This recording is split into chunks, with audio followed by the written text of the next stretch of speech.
refuse to accept the will of the American people. Maryland Democrat Senator Chris Van Hollen rushed to Dulles Airport this morning to fly to El Salvador, potentially using taxpayer dollars, to demand the release of deported illegal alien MS-13 terrorist. The Democrats and the media in this room have continually and wrongly labeled Kilmar Abrego Garcia as a Maryland father. There is no Maryland father. Let me reiterate. Kilmar Abrego Garcia is an illegal alien, MS-13 gang member and foreign terrorist who was deported back to his home country. And when Kilmar Abrego Garcia was originally arrested, he was wearing a sweatshirt with rolls of money covering the ears, mouth, and eyes of presidents on various currency denominations. This is a known MS-13 gang symbol of hear no evil, speak no evil, see no evil. Abrego Garcia was also arrested with two other well-known members of the vicious MS-13 gang. And two separate judges found that Abrego Garcia was a member of MS-13, and that finding has never been disputed.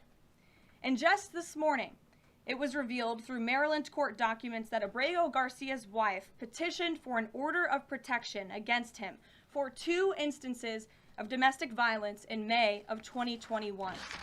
And here is the order right here. The court ordered that the respondent committed the following acts of abuse. Once in May of 2021, assault in any degree. And on May 4th of 2021, he punched and scratched his wife, ripped off her shirt, and grabbed and bruised her. This is from a court in Maryland. So not only are Democrats rushing to defend an illegal criminal foreign terrorist gang member, but also an apparent woman beater. To set all of that aside, the basic fact that he was illegally inside our country and had a lawful deportation order made him subject to removal back to his home country of El Salvador. And if he ever ends up back in the United States, he would immediately be deported again.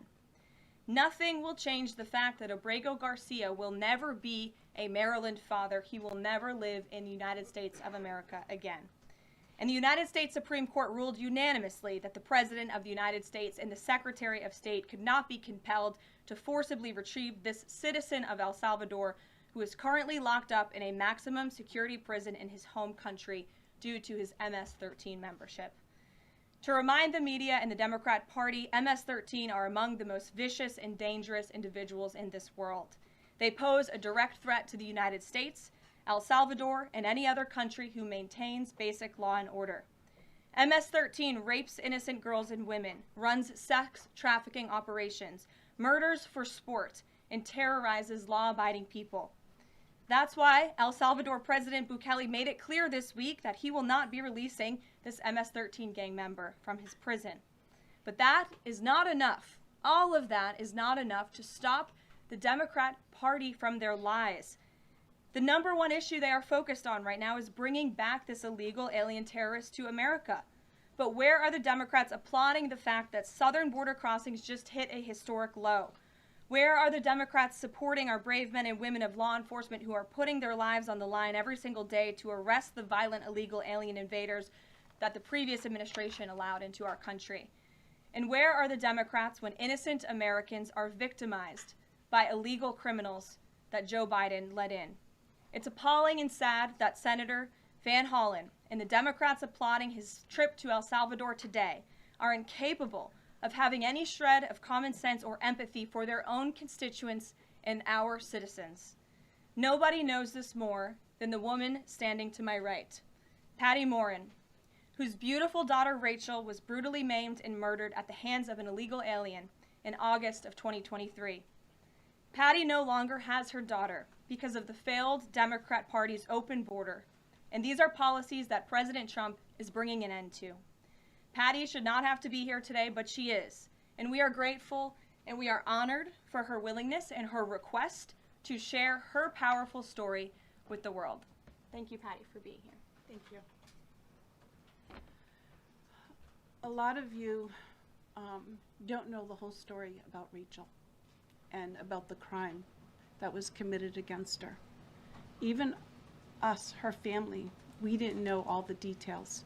They kept most of it close to their chest, the detectives, because they didn't want to do anything to hurt the case. They wanted to keep the integrity of the case, so they kept everything close. I sat for the last 2 weeks in her trial, and we saw layer upon layer upon layer of evidence against the accused, an illegal immigrant from El Salvador. And the things that we thought, well, maybe this might have happened, we didn't know. But when we were at the trial, we got all the puzzle pieces. And I want to share some of those things with you. You know that Rachel's a 37-year-old mother. She has 5 children. We've walked the trail for the last 25 years that we've lived in Maryland. It's a safe place for our family. It's where we go to get a little bit of New England, because that's where we're from, New England. When she went on that trail that day, she was not planning on dying. She wasn't planning on walking to her death. She was planning on going to the grocery store with her girls afterwards. Victor Martinez, he waited for her. He waited for her to come closer. He saw her. He saw that there was nobody around. He attacked her. He dragged her 150 feet, blood gushing from her head. It left a 150-foot trail of her blood to the culverts, where he picked her up, he threw her against the wall of the tunnel, and he raped her. But before he did that, he stopped on that trail, and rocks, still stained with her blood, he used them to hammer her head against those rocks. They say at least 20 times they could count the cuts in her head.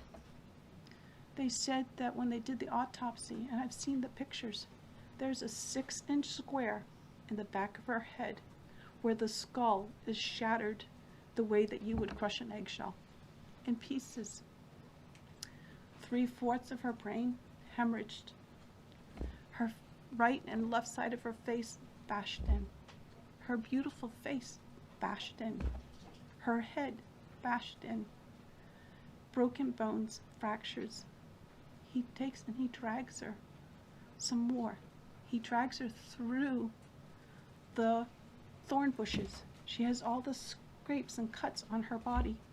There wasn't 1 inch of her body that didn't have some kind of injury, whether it's bruising, broken bones, contusions, the scratches. She had a fractured rib, fractured nose, fractured skull. And then he takes her into the tunnel, and he picks her up.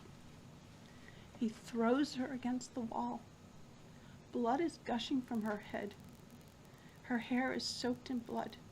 And they showed us pictures of her body against the wall, outlined. The blood outlined her body. And you could see where the blood ran down around her as he was raping her. And then he threw her down and raped her some more. And then he strangled her because he didn't want her to be able to live to tell the story. They said that when they did the autopsy on her neck, that one of the things they do is they open up the neck and they look to see how far the injury is. And they went all the way down as far as an injury is possible, hemorrhaging in the muscles because of how strong and violent the grip was around her. These are the kind of people that have no compulsion. Like, to them, this is nothing. And when he was sitting in the courtroom, he actually looked like he thought he was going to be set free. There was no remorse on his face at all. This person took my daughter so violently and so gruesomely and so graphically that they sealed the pictures, because I don't want my granddaughters to see these pictures. These are the kind of criminals President Trump wants to remove from our country. These are the kind of criminals that we need to remove from our country. We are American citizens. Why should we allow people like this, violent criminals that have no conscience at all, to murder our mothers, our sisters, our daughters? I don't understand why there's even any kind of problem with this.